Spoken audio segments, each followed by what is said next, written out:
Most families don't abandon water filters because they want to. They do it because something stops working the way they expected. At first, filters feel like the perfect middle ground. You don't have to trust tap water completely, and you don't have to keep buying bottled water. It feels like control. You install it, use it daily, and for a while, everything seems fine. But over time, small issues start to appear. Not all at once. Gradually. It starts with maintenance. Replacing cartridges. Checking performance. Making sure everything is still working properly. At first, it's manageable. But then it becomes routine. And eventually, it becomes responsibility. Because if you forget, if you delay, you're no longer sure what you're drinking. That's where doubt begins. And once doubt enters, the system starts to feel fragile. Then comes cost. Not always upfront, but over time. Replacement parts, upgrades, unexpected issues, and suddenly, what felt like a one-time solution,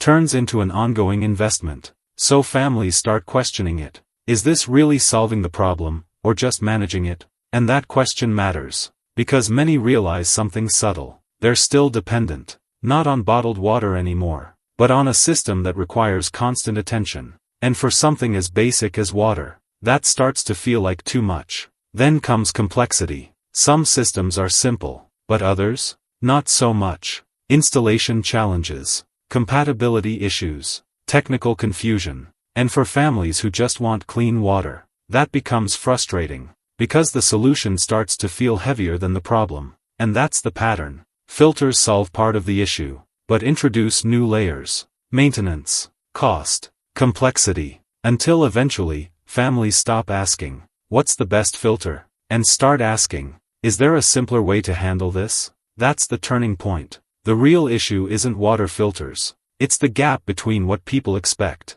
and what they experience over time. The real issue isn't filtration. It's sustainability in daily life. Because a solution only works if it keeps working without friction. And that's why some families start looking elsewhere. Not for something more advanced, but for something more practical. Something that doesn't require constant upkeep. Something that feels stable, day after day. If you want to explore how some people are approaching this in a more simplified and practical way, there's a structured breakdown in the description that walks through it step by step. And if you're interested in content that breaks down everyday decisions like this with more clarity and less noise, consider subscribing. Because sometimes, the problem isn't the solution, it's what comes with it.